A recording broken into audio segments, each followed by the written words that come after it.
बिस्मिल्लाहिर्रहमानिर्रहीम। Operating system and computer network की series का नेक्स्ट लेक्चर है और जिसमें हम OSL मॉडल की सीरीज़ को फॉलो कर रहे हैं। इसमें अभी तक हम 4 लेयर्स को डिस्कस कर चुके हैं। लास्टली हमने ट्रांसपोर्ट लेयर को कंप्लीट किया था। ट्रांसपोर्ट लेयर जिसमें हमने service point addressing, segmentation and reassembly, connection control, flow control और लास्टली एरर कंट्रोल जैसे कि पैरिटी को हमने डिस्कस किया था। इन सारी बातों में अगर आपका कोई क्वेश्चंस हो तो आप ज़रूर व्हाट्सएप ग्रुप में शेयर करें और वहाँ पर आपको आपके क्वेश्चंस के आंसर्स प्रोवाइड किए जाएंगे। नेक्स्ट जो हमारे पास है, सेंडर साइड से 5वीं या रिसीवर साइड से तीसरी लेयर अब बन गई है हमारे पास network layer. Network layer is responsible for establishing, maintaining and terminating network connection. अब ये 3 अल्फाज आपने पहले भी सुने हुए हैं जो हमने सेशन लेयर में डिस्कस किए थे। जो सेंडर साइड से तीसरी लेयर थी, सेशन लेयर में हमने कहा था कि सेशन लेयर ये 3 काम करेगी। यहाँ पर फ़र्क है, establishing, maintaining and terminating network connection, ये 2 अलग बातें हैं। जब भी हम किसी एक कंप्यूटर को किसी तार या वायरलेस तरीके से दूसरे कंप्यूटर के साथ कनेक्ट कर देते हैं तो और वो इस काबिल हो जाता है कि डाटा सेंड और रिसीव कर सके, तो उस वक्त कनेक्शन इस्टेब्लिश हो जाता है। लेकिन अगर वो जब डाटा सेंड और रिसीव करेगा तो वो उसका सेशन कहलाएगा। यानी कि 2 मोबाइल अगर आपने ब्लूटूथ के ज़रिए कनेक्ट कर लिए हैं तो कनेक्शन तो इस्टेब्लिश हो गया। जब फाइल शेयर हो रही होगी तो सेंडिंग और रिसीविंग का दौरान ये सेशन कहलाएगा।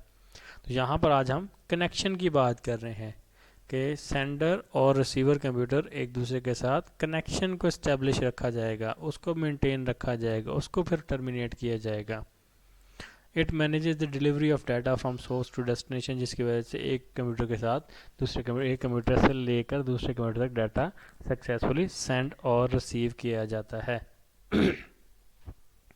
अब जो नेटवर्क लेयर है determines the logical path between sender and receiver.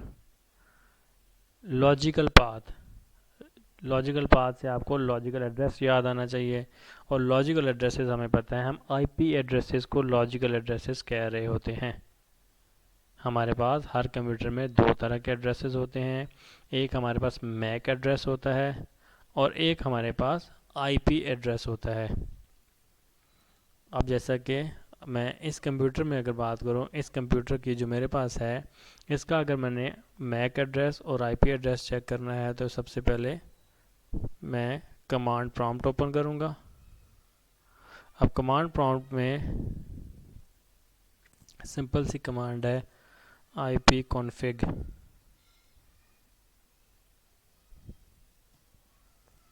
अब ये आपको बहुत सारी चीज़ें बता रहा है। अब ipconfig में आपको डिफरेंट चीज़ें बताई जा रही होती हैं। अब ये देखें, यहाँ पर एक आईपी एड्रेस है। ये आपको आईपी एड्रेस बताया गया कि इस वक्त जिस नेटवर्क से मैं कनेक्टेड हूँ वो 192.168.1.104 और ये बदलते रहते हैं। अब ये हमारे पास ये मेरा आईपी एड्रेस है। अब इसी तरह से मैक एड्रेस होता है जो फिज़िकल एड्रेस होता है। ये हमारे पास जो ये अब आईपी वर्जन 4 का एड्रेस है। ये सारी नेटवर्क से रिलेटेड बातें हैं। ये नेटवर्क से रिलेटेड बातें हैं। ये आईपी वर्जन 6 है, 4 है, सबनेट मास्क का होता है, डिफ़ॉल्ट गेटवे का होता है। ये नेटवर्क की सारी बातें हैं, ये लॉजिकल बातें हैं, ये फिज़िकल एड्रेसेस नहीं हैं।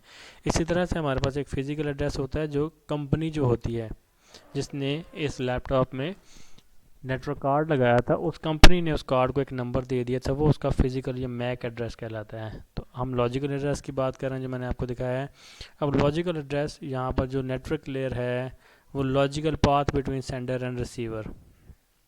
अब हमने पहले कहा था कि एक कंप्यूटर से दूसरे कंप्यूटर तक पहुँचने के बहुत सारे ज़रिए हो सकते हैं, जैसा कि मैश लेयर में था, मैश टोपोलॉजी में था। मैश टोपोलॉजी में एक कंप्यूटर से दूसरे कंप्यूटर तक पहुंचने के बहुत सारे ज़रिए थे। अब किस वक्त किस रास्ते से डाटा को सेंड किया जाए, तो ये जो काम है ये इस लेयर का काम है, और इस लेयर पर राउटर नाम की जो डिवाइस वो इस लेयर पर काम करती है और वो ये फाइंड करती है। तो 2 काम हैं इस लेयर के। नेटवर्क लेयर में 2 चीज़ें हैं। एक लॉजिकल एड्रेसिंग, यानी कि आईपी एड्रेसेस जो होते हैं वो यहाँ पर अप्लाई हो रहे होते हैं। पहली दफ़ा यहाँ पर जब डाटा ट्रैवल करता हुआ 7वां, 6वां, 5वां, 4थी और अब तीसरी लेयर पर आ गया है, तो यहाँ पर आकर आईपी एड्रेसेस जनरेट हो जाएंगे या आईपी एड्रेसेस को एक्नॉलेज किया जाएगा।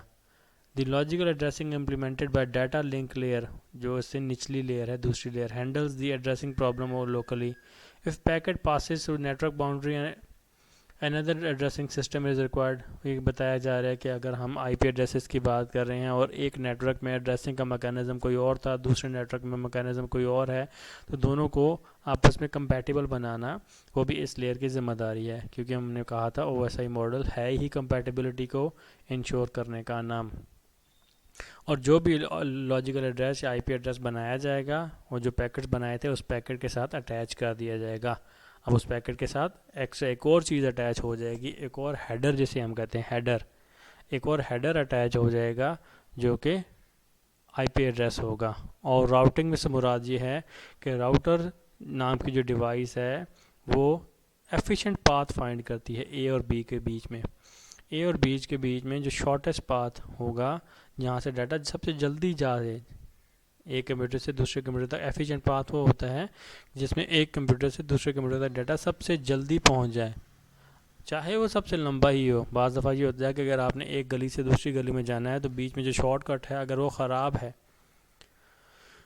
बारिश जैसा कि बारिश की सूरत में अगर वो ख़राब है, वहाँ पर रास्ता ख़राब है और आपको लगता है कि वहाँ से आपको जाने में दिक्कत होगी या बहुत देर लग जाएगी, तो आप कोई लंबे रास्ते से चले जाते हैं जहाँ से जल्दी पहुँच जाते हैं। तो एफिशिएंट पाथ छोटे रास्ते को नहीं कहते, एफिशिएंट पाथ जहाँ से डाटा जल्दी पहुँचे, अगरचे वो बेशक लंबा रास्ता ही, जैसे मोटरवे और जीटी रोड। अगर जीटी रोड पर ज़्यादा रश ज़्यादा होगा तो आप बेशक लंबा रास्ता है मोटरवे, लेकिन आप वो रास्ता चूज़ कर लेते हैं।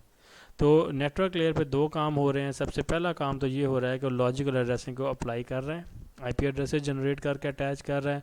और दूसरा काम ये हो रहा है रिसीवर साइड पे, सेंडर साइड पे तो logical address IP address generate करके इस पैकेट के ऊपर लिख दिया जाएगा, इसका ये लॉजिकल एड्रेस है।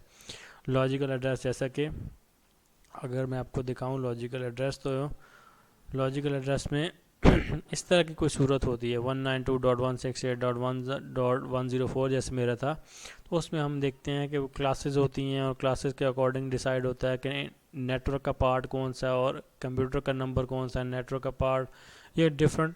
और जब आप आईपी एड्रेसेस को पढ़ेंगे तो आपको ये चीज़ समझ आएगी। उस आईपी एड्रेस से फिर ये जनरेट होता है कि इस कंप्यूटर ने कौन से नेटवर्क पर, उस नेटवर्क के अंदर कौन से कंप्यूटर के अंदर जाना है।